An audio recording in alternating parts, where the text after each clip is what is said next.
નમસ્કાર વિદ્યાર્થી મિત્રો, ઓર્ગેનિક કેમિસ્ટ્રીની અંદર કેટલાક અગત્યના જે પ્રશ્નો છે એનું આપણે આજે સોલ્યુશન કરવાના છીએ. તો સોલ્યુશનની શરૂઆત કરીએ તો સૌપ્રથમ આપણી પાસે પ્રશ્ન આપેલો છે કે એક કાર્બનિક સંયોજનનું આણ્વીય સૂત્ર C9H10O છે. ત્યાર પછી આ જે સંયોજન છે એ 2,4-DNP વ્યુત્પન્ન બનાવે છે અને ટોલેન્સ પ્રક્રિયકનું રિડક્શન કરે છે અને કેનિજારો પ્રક્રિયા આપે છે.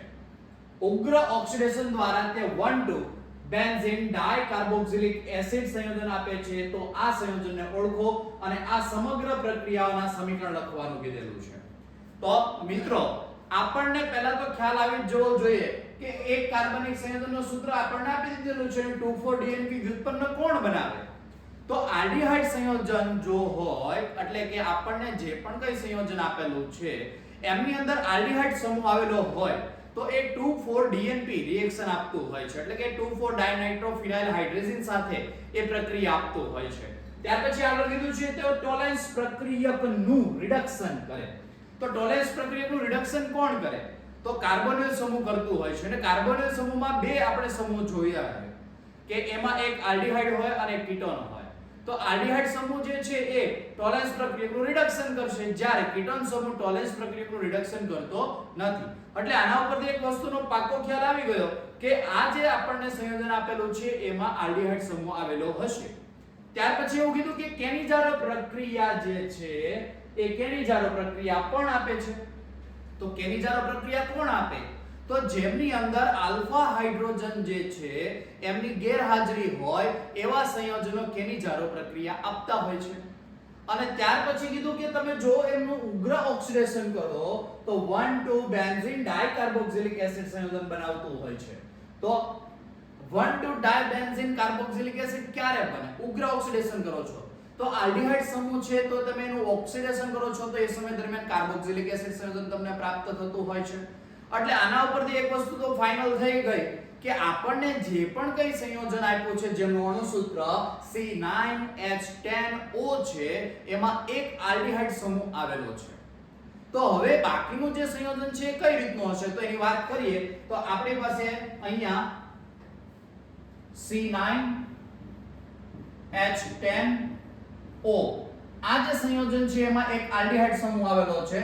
આલ્ડીહાઇડ સમૂહ આવેલો છે એટલે આપણે લખી દઈએ CHO.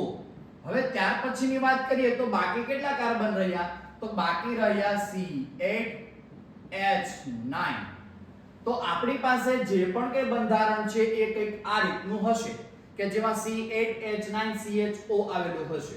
હવે એ ટોલેન્સ પ્રક્રિયક નું રિડક્શન કરે છે, સાથે સાથે 2,4-DNP વ્યુત્પન્ન સાથે પ્રક્રિયા પણ આપે છે. તો એનો અર્થ એવો થઈ ગયો કે એમાં આલ્ડીહાઇડ સમૂહ આવેલો હશે અને આ આલ્ડીહાઇડ એવો હશે કે જેની સાથે એક પણ આલ્ફા હાઇડ્રોજન આવેલો હશે નહીં. તો એના ઉપરથી આપણે એમ કહી શકીએ કે બેન્ઝીન ચક્ર જે છે એ બેન્ઝીન ચક્રના પહેલા નંબરના કાર્બન સાથે આપણે CHO જોડી દઈએ. એટલે હવે આપણી પાસે જ્યાં CHO જોડાયેલો છે આ કાર્બન કે જ્યાં આલ્ફા હાઇડ્રોજનની ગેરહાજરી છે, એટલે આપણી જે શરતો છે એનું પાલન થઈ ગયું. 2,4-DNP વ્યુત્પન્ન પણ બનાવે છે, ટોલેન્સ પ્રક્રિયક સાથે પ્રક્રિયા પણ કરે છે અને કેનિજારો પ્રક્રિયા પણ આપે છે. હવે ત્યાર પછી એમ કીધું કે એનું ઉગ્ર ઓક્સિડેશન કરો તો 1,2 બેન્ઝીન ડાઇકાર્બોક્સિલિક એસિડ બનાવે છે. પણ આનું અણુસૂત્ર લખવા જઈએ તો શું થાય? તો આનું અણુસૂત્ર થાય C6H5CHO. તો હજુ આપણી પાસે કેટલા કાર્બન બાકી રહ્યા? તો અહીંયા 8 હતા, અહીંયા 6 લખ્યા તો 2 કાર્બન બાકી રહ્યા. હાઇડ્રોજન કેટલા બાકી રહ્યા? તો અહીંયા 9 લખેલા છે, અહીંયા 5 લખેલા છે. તો હવે આપણી પાસે 4 હાઇડ્રોજન હશે એટલે C2H4 આપણી પાસે બાકી છે. તો આપણે એમ પણ કહી શકીએ કે આની સાથે બીજું શું જોડાયેલું હશે? તો C2H2 જોડાયેલું હશે. તો આના ઉપરથી આપણે એમ પણ કહી શકીએ કે આ જે બેન્ઝાલ્ડીહાઇડ છે એમાં અહીંયા હાઇડ્રોજનનું વિસ્થાપન થઈ CH2CH3 જોડાયેલો હશે. એટલે આપણી પાસે જે ફાઇનલી નિપજ પ્રાપ્ત થઈ કે શરૂઆતમાં આપણને જે સંયોજન આપ્યું હતું કે જેનું અણુસૂત્ર C9H10O હતું એ કંઈક આ પ્રકારેનું હશે. હવે આગળ આ સંયોજનને તો આપણે ઓળખી દીધું. હવે એની સમગ્ર પ્રક્રિયાઓ આપણે લખવાની છે. તો સમગ્ર પ્રક્રિયાઓની વાત કરીએ તો સમગ્ર પ્રક્રિયાની શરૂઆત કરીએ પહેલા આપણી પાસે શું હતું? તો બેન્ઝીન ચક્ર હતું. એમાં પહેલા કાર્બન ઉપર CHO હતો અને બીજા કાર્બન CH2CH3 એટલે કે ઇથાઇલ ગ્રુપ જોડાયેલું હતું. હવે એમની પહેલા 2,4-DNP સાથે પ્રક્રિયા કરીએ તો 2,4-DNP એટલે 2 અને 4 ઉપર નાઇટ્રો સમૂહ જોડાયેલો છે. 2,4-ડાયનાઇટ્રો ફિનાઇલ હાઇડ્રેઝિન આ 2,4-DNP થઈ ગયું. એમની આગળ પ્રક્રિયા કરીએ તો આ પ્રક્રિયામાં CHO માંથી ઓક્સિજન અને H2 માંથી પાણીનો અણુ એટલે કે ટોટલ આપણે H2O નો અણુ દૂર કરીશું એટલે અહીંયા નીપજ કંઈક આ રીતની મળશે. CH CH2 CH3 double bond N N H benzene ચક્ર અને M ના 2 અને 4 નંબરના સ્થાન ઉપર NO2 આવી જશે. એટલે આ રીતની આપણને પ્રક્રિયા થશે કે આપણી પાસે જે સંયોજન છે C9H10O એની 2,4-DNP સાથે પ્રક્રિયા કરો તો આ પ્રમાણેની નિપજ આપણને પ્રાપ્ત થતી હોય છે. ત્યાર પછી વાત કરીએ આ જે સંયોજન છે એમની ટોલેન્સ પ્રક્રિયક સાથેની પ્રક્રિયા જોઈએ. તો આ જે સંયોજન છે એમની ટોલેન્સ પ્રક્રિયક એટલે આપણે શું લખીએ છીએ કે 2Ag NH3 twice NO3 plus NH4OH સાથે આપણે એમની પ્રક્રિયા કરતા હોઈએ છીએ.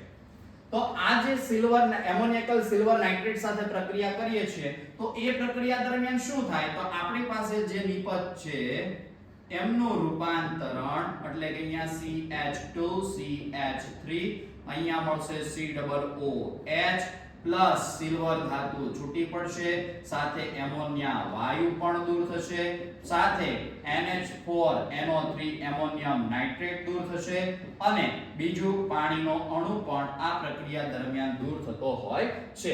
તો આ રીતની પ્રક્રિયા થશે એટલે એમ કહી શકાય કે આલ્ડીહાઇડ સમૂહ આવેલો હોય તો એ ટોલેન્સ પ્રક્રિયા આપતું હોય છે એટલે કે ટોલેન્સ પ્રક્રિયકનું રિડક્શન કરશે એટલે કે રજત દર્પણ કસોટી અહીંયા આપણને જોવા મળશે. ત્યાર પછી વાત કરીએ તો કેનિઝારો રિએક્શન.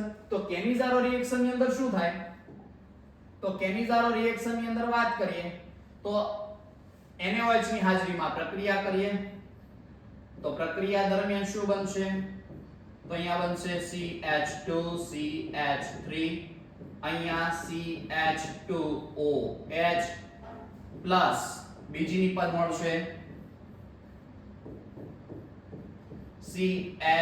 COO માઈનસ CH2CH3 આ રીતની આપણને નિપજ મળશે એટલે કે આ પ્રક્રિયા કેનિઝારો પ્રક્રિયા થઈ ગઈ. અને હવે ત્યાર પછીની વાત કરીએ તો એમાં આખરે આપણને એવું કીધેલું છે કે એમનું ઉગ્ર ઓક્સિડેશન કરીએ તો આપણને ખબર છે કે ઉગ્ર રીતે જો તમે તેમનું ઓક્સિડેશન કરો તો ઉગ્ર રીતે ઓક્સિડેશન કરવાથી નિપજ શું મળશે તો આપણી પાસે જે આલ્ડીહાઇડ સમૂહ છે એનું રૂપાંતરણ COOH માં થઈ જશે. જ્યારે ઉગ્ર રીતે ઓક્સિડેશન કરીએ છીએ ત્યારે બેન્ઝીન ચક્ર સાથે ગમે તેટલા કાર્બનની શૃંખલા જોડાયેલી હોય તો એ બધા જ કાર્બન પૈકી આપણને પ્રાપ્ત થશે COOH એટલે આપણને શું પ્રાપ્ત થઈ ગયું બેન્ઝીન 1,2-ડાઇકાર્બોક્સિલિક એસિડ. તો આ થઈ ગયું આપણે જે સંયોજન હતું C9H10O કે જે પહેલી 2,4-DNP સાથે પ્રક્રિયા આપી ટોલેન્સ પ્રક્રિયક સાથે પ્રક્રિયા આપી ત્યાર પછી કેનિઝારો પ્રક્રિયા આપણને આપી દીધી ત્યાર પછી ઉગ્ર રીતે ઓક્સિડેશન કર્યું તો બેન્ઝીન 1,2-ડાઇકાર્બોક્સિલિક એસિડ બનાવીને આપ્યો. તો આ થઈ ગઈ એની સમગ્ર પ્રક્રિયા વિશેની માહિતી. તો આ રીતે જ્યારે તમને પ્રશ્ન પૂછાય તો તમારે સૌપ્રથમ પહેલા તો માહિતી આપી દેવી પડે કે 2,4-DNP સાથે કોણ પ્રક્રિયા આપશે તો આલ્ડીહાઇડ સમૂહ પ્રક્રિયા આપતું હોય છે. ટોલેન્સનું રિડક્શન કોણ કરતું હોય તો આલ્ડીહાઇડ કરતું હોય છે. કેનિઝારો કોણ આપે તો કેનિઝારો ફક્ત ને ફક્ત જેમની અંદર આલ્ફા હાઇડ્રોજન નથી આવેલા એ જ સંયોજનો આપતું હોય છે. તો આ રીતે સંપૂર્ણ માહિતી આપી દીધા બાદ આપણે લાસ્ટમાં એનું બેન્ઝીન ની ઉપર CHO અને CH2CH3 આ રીતનું બંધારણ નક્કી કર્યું અને ત્યાર પછી એમની સમગ્ર પ્રક્રિયાઓ દર્શાવી. ત્યાર પછી એ છે એરોમેટિક જે સંયોજન છે એ એરોમેટિક સંયોજન એ આપેલું છે. આ A ની જલીય એમોનિયા સાથે ગરમ કરવાથી સંયોજન B બનાવે છે અને આ સંયોજન B ની Br2 અને KOH સાથે પ્રક્રિયા કરવાથી C6H7N આણ્વીય સૂત્ર ધરાવતું સંયોજન C બનાવે છે. તો આ A, B અને C સંયોજનના બંધારણ લખવાના છે અને સાથે સાથે તેમના IUPAC નામ પણ લખવાના છે. તો હવે આપણને અહીંયા પ્રક્રિયામાં કહી દીધેલું છે કે સંયોજન એરોમેટિક છે અને એમની જલીય એમોનિયા સાથે પ્રક્રિયા કરવાથી સંયોજન B મળે અને B ની KOH અને Br2 સાથે પ્રક્રિયા કરવાથી સંયોજન C મળે, જેનું અણુ સૂત્ર આપણને આપી દીધેલું છે. તો હવે આપણને અણુ સૂત્ર આપી દીધેલું છે તો C6H7N આપેલું છે. તો આપણે આના ઉપરથી ખબર પડી જાય કે આની અંદર એક બેન્ઝીન ચક્ર આવેલું હશે. તો બેન્ઝીન ચક્ર જો એની અંદર આવેલું હોય તો આપણે C બંધારણ કંઈક આ રીતે લખી શકીએ C6H5. હવે જે બાકીનું વધ્યું તો એક નાઇટ્રોજન વધ્યો અને બે હાઇડ્રોજન, તો અહીંયા આપણે શું લખી દઈશું NH2. તો આપણને શું પ્રાપ્ત થઈ ગયું એનિલિન. ચાલો આ એનિલિન ક્યારે મળે છે તો એનિલિન જે છે આપણા માટે શું થઈ ગયું C બંધારણ થઈ ગયું. હવે આ એનિલિન બંધારણ ક્યારે મળે તો જ્યારે આપણે સંયોજન B જે છે એમની પ્રક્રિયા Br2 KOH સાથે કરીએ છીએ ત્યારે આપણને સંયોજન શું મળે છે એનિલિન મળે છે. તો અહીંયા બંધારણ કયું હશે તો અહીંયા બંધારણ કંઈક આ મુજબનું હોવું જોઈએ કે બેન્ઝીન ચક્ર ઉપર CONH2 આ પ્રકારનું બંધારણ આવેલું હોવું જોઈએ. તો જ આપણે અહીંયા નિપજ તરીકે શું મળી શકે એનિલિન પ્રાપ્ત થઈ શકે. તો આ શું થઈ ગયું તો આ થઈ ગયું બેન્ઝેમાઇડ.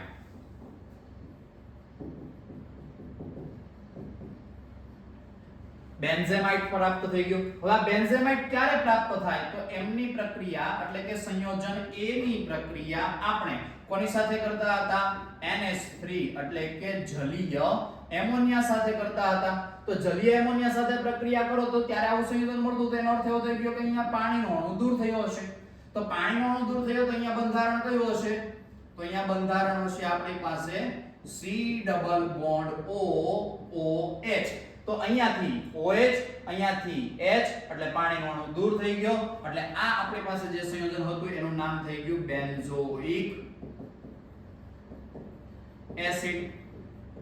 અને બેન્ઝોઇક એસિડની જલીય એમોનિયા સાથે પ્રક્રિયા કરી પાણીનો અણુ દૂર થઈ ગયો અને બેન્ઝેમાઇડ પ્રાપ્ત થયું. બેન્ઝેમાઇડની Br2 KOH સાથે પ્રક્રિયા કરી અને આપણને સંયોજન શું પ્રાપ્ત થયું એનિલિન. તો આ થઈ ગયો આપણે સવાલ નંબર 2 વિશેની માહિતી.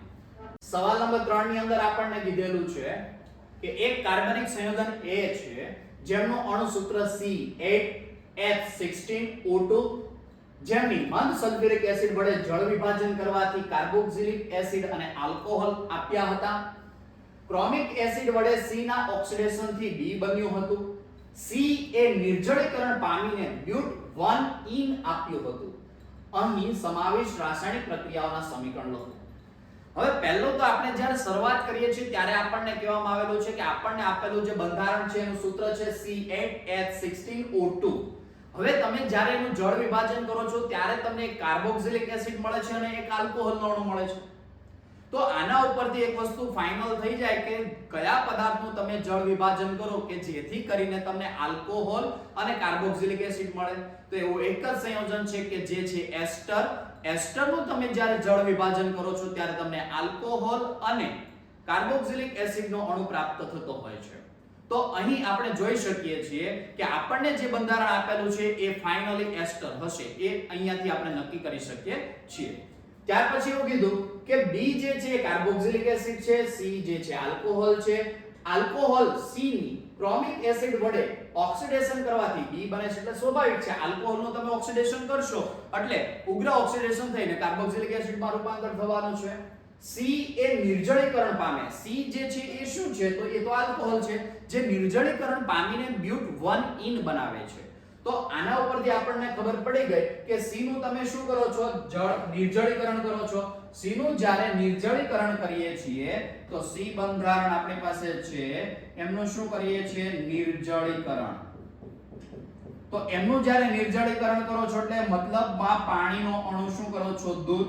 તો ત્યારે આપણને સંયોજન શું મળે છે CH3 CH2 CH double bond CH2 but1ene આપણને પ્રાપ્ત થાય છે. but1ene 1 in આપણને પ્રાપ્ત થાય છે.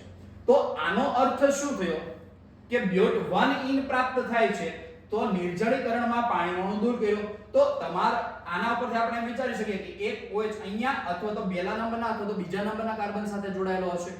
તો આપણી પાસે બે બંધારણ પ્રાપ્ત થાય કે બ્યુટ 1 ઓલ અને બ્યુટ 2 ઓલ. જો બ્યુટ 1 ઓલ હોય તો આ નિપજની શક્યતા વધી જતી હોય છે, પણ જો બ્યુટ 2 ઓલ આપેલું હોય તો એ સમય દરમિયાન નિપજ તરીકે આપણને બ્યુટ 2 ઇન જ પ્રાપ્ત થશે. એટલે આના ઉપરથી આપણે એમ કહી શકીએ કે આપણને જે આલ્કોહોલ આપેલો હશે કાં તો બ્યુટ 1 ઓલ હશે કાં તો બ્યુટ 2 ઓલ હશે. પણ બ્યુટ 2 ઓલ આપેલો હોય તો જ્યારે તમે તેમનું નિર્જળીકરણ કરો છો તો એ સમય દરમિયાન નિપજ આપણને બ્યુટ 2 ઇન પ્રાપ્ત થશે. પણ અહીંયા તો આપણને બ્યુટ 1 ઇન પ્રાપ્ત થાય છે. એટલે એનો અર્થ એવો થાય છે કે આપણને જે આલ્કોહોલ આપેલો છે એ છે બ્યુટ 1 ઓલ. એટલે કે C બંધારણ આપણી પાસે પ્રાપ્ત થઈ ગયું. એ છે CH3 CH2 CH2 CH2OH. આ જે છે આપણું C બંધારણ પ્રાપ્ત થઈ ગયું. હવે C બંધારણનું નિર્જળીકરણ કર્યું એટલે બ્યુટ 1 ઇન પ્રાપ્ત થઈ ગયું. હવે આપણે વાત કરીએ કે આલ્કોહોલ C જે છે એની ક્રોમિક એસિડ સાથે તમે પ્રક્રિયા કરો એટલે ઓક્સિડેશન થઈને B બને છે. ચાલો તો C જે બંધારણ આપેલું છે CH3 CH2 CH2 CH2OH. આમનું ક્રોમિક એસિડ વડે કોના વડે ક્રોમિક એસિડ વડે શું કરીએ છીએ તો ક્રોમિક એસિડ વડે ઓક્સિડેશન કરીએ છીએ તો નિપજ શું મળશે CH3 CH2 CH2 COOH. Carboxylic acid સંયોજન મળે છે. આ બંધારણ આપણી પાસે શું હતું C. આ બંધારણ આપણી પાસે થઈ ગયું B, કારણ કે આપણે કીધું કે ક્રોમિક એસિડ વડે C ના ઓક્સિડેશન થી બંધારણ શું બને છે B. એટલે B અને C આપણી પાસે પ્રાપ્ત થઈ ગયા. હવે અહીંયા કીધું કે શરૂઆતમાં આપણે જ્યારે મંદ સલ્ફ્યુરિક એસિડ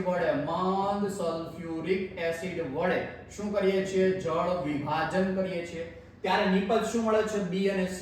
તો B શું હતું CH3 CH2 CH2 COOH. આપણી પાસે શું હતું B પ્લસ C તરીકે શું મળતું હતું CH3 CH2 CH2 CH2OH. આપણી પાસે શું હતું C. હવે આવું આપણને નિપજ મળે છે. તો આ બંનેમાંથી હવે આપણે શું કરશું તો અહીંયા જળ વિભાજન કર્યું એટલે પાણીનો અણુ શું કર્યો તો ઉમેર્યો તો. હવે પાણીનો અણુ દૂર કરીએ તો આપણને આના ઉપરથી ખ્યાલ આવી જાય કે અહીંયાથી હું શું દૂર કરું OH અને અહીંયાથી હું શું દૂર કરું H. તો અહીંયા નિપજ તરીકે શું મળે તો આપણને નિપજ કંઈક આવી મળશે CH3 CH2 CH2 C double bond O single bond. હવે જે બંધારણ મળે છે અહીંયાથી શું મળે છે O CH2 CH2 CH2 CH3. તો આ આપણને શું મળી ગયો એસ્ટર પ્રાપ્ત થઈ ગયો. અને અહીંયા તમે જોઈ શકો કે કાર્બન કેટલા થયા 1 2 3 4 5 6 7 8 8 થઈ ગયા કાર્બન. હાઇડ્રોજન ગણો 3 4 5 6 7 8 9 10 11 12 13 14 15 ને 16. ઓક્સિજન કેટલા થઈ ગયા 2. એટલે આપણને બંધારણ મળી ગયું C8H16O2. એટલે આ બંધારણ આપણી પાસે પ્રાપ્ત થઈ ગયું જેમનું આપણે મંદ H2SO4 વડે જળ વિભાજન કરીએ છીએ તો એ સમય દરમિયાન નિપજ તરીકે આપણને મળે છે બ્યુટેનોઇક એસિડ.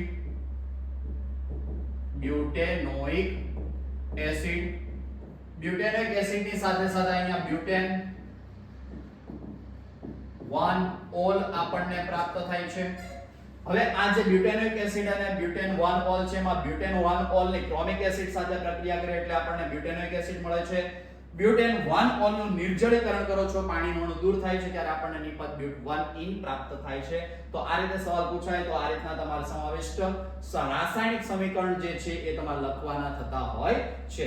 તો આ થઈ ગયા આપણે સવાલ નંબર 3 વિશેની માહિતી કમ્પ્લીટલી પૂરી. ત્યાર પછી આગળનો સવાલ છે આપણી પાસે હાઇડ્રોકાર્બન A આપણને આપેલું છે જેનું અણુ સૂત્ર C4H8 આપેલું છે જેમની HCl સાથે પ્રક્રિયા કરવાથી નિપજ B મળે છે જેનું અણુ સૂત્ર C4H9Cl મળે છે જેમની 1 મોલ એમોનિયા સાથે પ્રક્રિયા કરવાથી સંયોજન C મળે છે જેમાં અણુ સૂત્ર થાય છે C4H11N સંયોજન C ની NaNO2 અને HCl સાથે પ્રક્રિયા કર્યા પછી પાણી સાથે પ્રક્રિયા થવાથી પ્રકાશ ક્રિયાશીલ આલ્કોહોલ D મળે છે. એના ઓઝોનોલિસિસ થી 2 મોલ એસિટાલ્ડિહાઇડ મળે છે. તો A થી D સુધીની નિપજને ઓળખવાની છે અને આમાં થતી પ્રક્રિયાઓને સમજાવવાની છે. તો આ સમજવા માટે સૌથી છેલ્લો પોઈન્ટ આપણે પકડીએ કે એનું તમે ઓઝોનોલિસિસ કરો છો. ઓઝોનોલિસિસ કરવાથી 2 મોલ એસિટાલ્ડિહાઇડ મળે છે. ચાલો તો પહેલા એ પોઈન્ટને આપણે પકડી લઈએ. તો અહીંયા આપણને નિપજ શું મળે છે? તો એસિટાલ્ડિહાઇડ CH3CH ડબલ બોન્ડ O. આમના કેટલા મોલ મળે છે? 2 mall CH3 single bond CH double bond O. આના 2 મોલ મળે છે. ક્યારે મળે છે 2 મોલ? કે જ્યારે એમનું આપણે ઓઝોનોલિસિસ કરીએ છીએ. ઓઝોનોલિસિસમાં ઓઝોનનો અણુ વાપરીશું અને ત્યાર પછી Zn/H2O વડે જળ વિભાજન કરીશું. તો અહીંયા આ રીતની પ્રક્રિયા થતી હોય તો આપણને 2 મોલ એસિટાલ્ડિહાઇડ મળે છે. હવે 2 મોલ એસિટાલ્ડિહાઇડ ક્યારે મળે? તો આપણે સિમ્પલ શીખવાડેલું હતું કે આપણને જ્યારે પણ ઓઝોનોલિસિસ પ્રક્રિયા કરવાની હોય ત્યારે ડબલ બોન્ડ જે આપેલો છે એ ડબલ બોન્ડ તોડી અને બંનેની જગ્યાએ શું દાખલ કરી દેવાનો? ઓક્સિજન દાખલ કરી દેવાનો. તો હવે આપણે એને ભેગું કરીએ તો ઓક્સિજનના અણુને દૂર કરી દઈએ. તો ઓક્સિજનના અણુને દૂર કરો એટલે આપણી પાસે સંયોજન મળશે CH3CH ડબલ બોન્ડ. એની સાથે ઓક્સિજન જોડ્યો તો પાછો આને જોડી દો CH સિંગલ બોન્ડ CH3. આ રીતનું સંયોજન પ્રાપ્ત થઈ ગયું.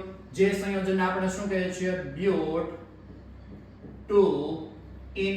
અને બ્યુટ-2-ઈન નું અણુસૂત્ર શું થાય? તો C4H8. C4H8 એટલે સંયોજન આપણે અહીંયાથી જ ખ્યાલ આવી ગયો કે એ સંયોજન આપણને અહીંયા પ્રાપ્ત થઈ ગયું છે જે કયું છે? બ્યુટ-2-ઈન છે. ચાલો હવે આ બ્યુટ-2-ઈન છે એમની આપણે કોની સાથે પ્રક્રિયા કરવાની કીધી છે? HCl સાથે. ચાલો બ્યુટ-1-ઈન ની પ્રક્રિયા આપણે કોની સાથે કરીએ? HCl સાથે કરીએ. તો HCl સાથે પ્રક્રિયા કરીએ તો શું નિપજ મળશે? CH3 single bond CH2 single bond CH single bond Cl single bond CH3. એટલે અહીંયા મળ્યું 2 ક્લોરો બ્યુટેન. નિપજ મળે આપણને 2 ક્લોરો બ્યુટેન. હવે આ જે 2 ક્લોરો બ્યુટેન તો એનું અણુસૂત્ર શું થાય? જોઈ લ્યો.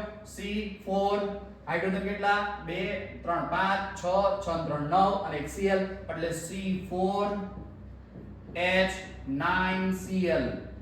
એટલે આપણને મળ્યું નિપજ 2 ક્લોરોબ્યુટેન જેની 1 મોલ એમોનિયા સાથે પ્રક્રિયા કરવાની છે. ચાલો એમોનિયા સાથે પ્રક્રિયા કરો.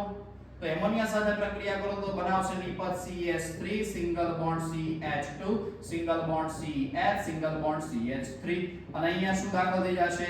NH2. તો અહીંયા શું દૂર થયું હશે? HCl. તો અહીંયા આ જે સંયોજન મળ્યું એમાં કાર્બન કેટલા થયા? તો કાર્બન થઈ ગયા 4. હાઇડ્રોજન કેટલા થયા? 3 ને 2 5 6 7 8 8 ને 3 11 અને એક નાઇટ્રોજન. તો આ જે બંધારણ મળ્યું C4H11N જે આપણને અહીંયા બંધારણ આ કયું મળ્યું હતું? B. આ બંધારણ મળ્યું C. હવે સંયોજન C ની NaNO2 અને HCl સાથે પ્રક્રિયા કરો અને ત્યાર પછી પહેલી પ્રક્રિયા NaNO2 HCl અને ત્યાર પછી એમનું શું કરવાનું કીધું છે? જળ વિભાજન પાણી સાથે પ્રક્રિયા કરવાની કીધી છે. ચાલો ત્યારે શું મળે છે? તો D સંયોજન મળે છે. ચાલો D સંયોજન શું મળે? તો અહીંયા પ્રાથમિક એમાઇન છે. પ્રાથમિક એમાઇન ની પ્રક્રિયા થશે અને ત્યાર પછી અહીંયા આપણને સંયોજન પ્રાપ્ત થશે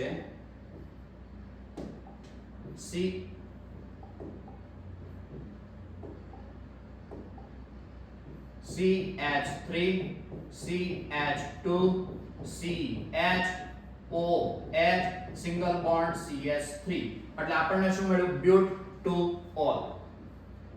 બ્યુટ-2-ઓલ આપણને પ્રાપ્ત થયું. હવે આ બ્યુટ-2-ઓલ પ્રાપ્ત થયું તો અહીંયા એમ કીધું કે આ જે આલ્કોહોલ છે પ્રકાશ ક્રિયાશીલ છે. તો કોઈ પણ સંયોજન પ્રકાશ ક્રિયાશીલ છે કે નહીં કેમ ખબર પડે? તો જે કાર્બન અથવા તો આપણે જે પણ તે સંયોજન આપેલું છે એમાં ઓછામાં ઓછું એક કાર્બન કિરાલ કાર્બન આવેલો હોવો જોઈએ. કિરાલ કાર્બન એટલે કે તેમની ચારે ચાર જે સંયોજકતા છે એ જુદા જુદા સમૂહ વડે જોડાયેલી હોવી જોઈએ. તો અહીંયા આપણે જોઈ શકીએ છીએ કે અહીંયા આ એક ક્રિયાશીલ સમૂહ, અહીંયા OH, અહીંયા હાઇડ્રોજન, અહીંયા CH3.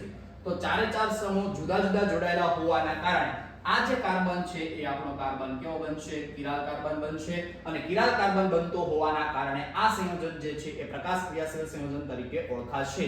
તો આ થઈ ગઈ આપણે કે એનું આપણે શું કરીએ છીએ? ઓઝોનોલિસિસ. ત્યારે 2 મોલ એસિટાલ્ડિહાઇડ મળે છે. તો 2 મોલ એસિટાલ્ડિહાઇડ ક્યારે બને? તો અહીંયા તમે જોઈ શકો કે આની રિએક્શન કઈ રીતે આવે. તો અહીંયા બીજું સ્ટેપ હું અહીંયા દર્શાવી નાખું કે ઓઝોન સાથે તમે પ્રક્રિયા કરો છો તો એ સમય દરમિયાન CH3 single bond CH oxygen CH single bond CH3 oxygen oxygen આ રીતમાં આપણને સંયોજન પ્રાપ્ત થશે. ત્યાર પછી એમની પ્રક્રિયા Zn/H2O સાથે કરવામાં આવે તો એ પ્રક્રિયા દરમિયાન બંધ કંઈક આ રીતના તૂટે છે અને અહીંયાથી આપણને શું મળે છે? CH3CHO CH3CHO એટલે 2 મોલ શું મળે છે? એસિટાલ્ડિહાઇડ મળે છે. તો આપણી પાસે જે સંયોજન એ હશે એ કયો હશે? બ્યુટુઇન. બ્યુટુઇન ની HCl સાથે પ્રક્રિયા કરીએ 2 ક્લોરોબ્યુટેન 2 ક્લોરોબ્યુટેન ની 1 મોલ એમોનિયા સાથે પ્રક્રિયાથી 2 એમિનો બ્યુટેન અને ત્યાર પછી એમની NaNO2 HCl સાથે અને H2O ની હાજરીમાં પ્રક્રિયા કરતા બ્યુટુઓલ પ્રાપ્ત થાય છે. આગળ પણ મેં તમને કીધું હતું કે બ્યુટુઓલ ક્યારે પ્રાપ્ત થાય? જ્યારે બ્યુટુઇન આપેલું હોય. તો આગળ આપણે બ્યુટુઓલ અને બ્યુટ1ઓલ બંને બંધારણની વાત કરી લીધી હતી. બ્યુટ1ઓલ હશે તો બ્યુટ1ઇન મળશે, બ્યુટ2ઓલ હશે તો બ્યુટ2ઇન પ્રાપ્ત થશે. તો આ થઈ ગઈ આપણે જે માહિતી જોઈતી હતી એમના વિશેની માહિતી. તો આ રીતે તમારે સમગ્ર પ્રક્રિયાઓ લખવાની રહેશે. પાંચમો સવાલ છે આપણી પાસે એ છે જ્યારે પ્રવાહી એને તાજા બનાવેલા એમોનિયમકલ સિલ્વર નાઇટ્રેટ સાથે પ્રક્રિયા કરવામાં આવે ત્યારે ચમકદાર રજત દર્પણ આપે છે. આ પ્રવાહી સોડિયમ હાઇડ્રોજન સલ્ફાઇડ સાથે સફેદ સ્ફટિકમય ઘન પદાર્થ બનાવે છે. પ્રવાહી B પણ સોડિયમ હાઇડ્રોજન સલ્ફાઇડ સાથે સફેદ સ્ફટિક બનાવે છે પરંતુ એમોનિયકલ સિલ્વર નાઇટ્રેટ સાથે પ્રક્રિયા આપતું નથી. તો બંનેમાંથી કયું પ્રવાહી આલ્ડીહાઇડ છે? આ પ્રક્રિયાઓમાં રાસાયણિક સમીકરણ તમારે લખવાના છે. તો પહેલી વાત આપણે કરી દઈએ કે આપણે જે રાસાયણિક પ્રક્રિયા છે એમાં સોડિયમ બાયસલ્ફેટ સાથે સફેદ રંગના અવક્ષેપ કોણ આપે? તો આપણી પાસે જે સંયોજન છે જે કાર્બોનિલ સંયોજનો હોય એ કાર્બોનિલ સંયોજનની પ્રક્રિયા તમે NaHSO3 સાથે જ્યારે કરો છો તો એ પ્રક્રિયા દરમિયાન આપણને CONA single bond O SO2 H આ રીતનું પ્રાપ્ત થતું હોય છે. અને હવે એમાં હાઇડ્રોજનનું સ્થાનાંતર કરી દઈએ H+ સ્થાનાંતર તો એ સમય દરમિયાન નિપજ કઈક આ રીતની બને OH OSO2 Na. તો આ રીતની નિપજ આપણને પ્રાપ્ત થતી હોય એટલે એનો અર્થ એવો થઈ ગયો કે અહીંયા એવું કીધું કે પહેલું પ્રવાહી એ જે છે એ આ પ્રવાહી સોડિયમ હાઇડ્રોજન સલ્ફાઇડ સાથે સફેદ ઘન પદાર્થ બનાવે છે. પણ B પદાર્થ જે છે એ પણ સોડિયમ હાઇડ્રોજન સલ્ફાઇડ સાથે સફેદ સ્ફટિક બનાવે છે. એટલે એનો અર્થ એવો થઈ ગયો કે A અને B પદાર્થ જે છે એમાં કાર્બોનિલ સમૂહ હાજર છે. કોણ હાજર છે? કાર્બોનિલ સમૂહ હાજર છે. કોની અંદર? A અને B બંનેની અંદર. કારણ કે બંને પ્રક્રિયા આપે છે, સફેદ રંગના સ્ફટિક બનાવે છે. ત્યાર પછીની વાત કરીએ તો A જે છે એ રજત દર્પણ આપે છે. તો એનો અર્થ એવો થઈ ગયો કાર્બોનિલ સમૂહ હાજર હોય તો બે જ સમૂહ આપણને મળે. એક CHO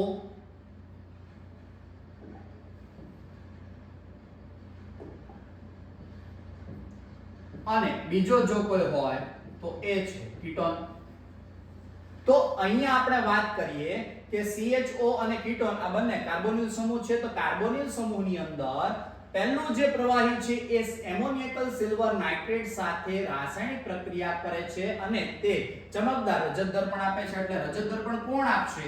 તો રજત દર્પણ ફક્ત ને ફક્ત આલ્ડીહાઇડ આપે છે, કીટોન પ્રક્રિયા આપતું નથી. તો આપણી પાસે સમીકરણ લખીએ RCHO પ્લસ રજત દર્પણ કસોટી માટે એમોનિયકલ સિલ્વર નાઇટ્રેટ નો આપણે ઉપયોગ કરીએ છીએ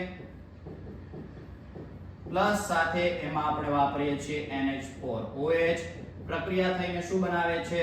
તો RCHO નું રૂપાંતર RCOOH માં થઈ જશે પ્લસ સિલ્વર ધાતુ છૂટી પડશે પ્લસ એમોનિયા વાયુ ઉત્પન્ન થશે પ્લસ સાથે પાણીનો અણુ દૂર થશે પ્લસ એમોનિયમ નાઇટ્રેટ દૂર થતો હોય છે. તો અહીંયા આ જે સિલ્વર ધાતુ છૂટી પડે છે, જે ચમકદાર ચાંદીનો અરીસો બનાવતું હોય છે, એટલા માટે આપણે આ જે કસોટી છે એને રજત દર્પણ કસોટી તરીકે ઓળખતા હોઈએ છીએ. હવે જ્યારે કીટોન સમૂહ હોય તો એ કીટોન સમૂહ જે છે એ ક્યારે પણ રજત દર્પણ કસોટી આપતું નથી. તો એનો અર્થ એવો થઈ ગયો કે તે એમોનિકલ સિલ્વર નાઇટ્રેટ સાથે પ્રક્રિયા આપતું નથી. એટલે આપણી પાસે જે પદાર્થ B હશે એ કયો હશે? કીટોન હશે. અને એ પદાર્થ જે હશે એ કયો હશે? આલ્ડીહાઇડ. તો આપણે કીધું કે આ પ્રક્રિયામાં બંનેમાંથી કયું પ્રવાહી આલ્ડીહાઇડ હશે? તો આપણને જે પહેલું પ્રવાહી એ આપેલું છે એ આલ્ડીહાઇડ આપેલું છે, જ્યારે B જે છે એ કીટોન સમૂહ ધરાવતું સંયોજન આપેલું છે. તો આ રીતના પ્રશ્નો પૂછાય તો આપણે આ રીતે એમની વિગતવાર માહિતી લખવાની રહેતી હોય છે. હવે ત્યાર પછીના કેટલાક હજુ પણ પ્રશ્નો છે જે નેક્સ્ટ લેક્ચરની અંદર આપણે જોવાના છીએ.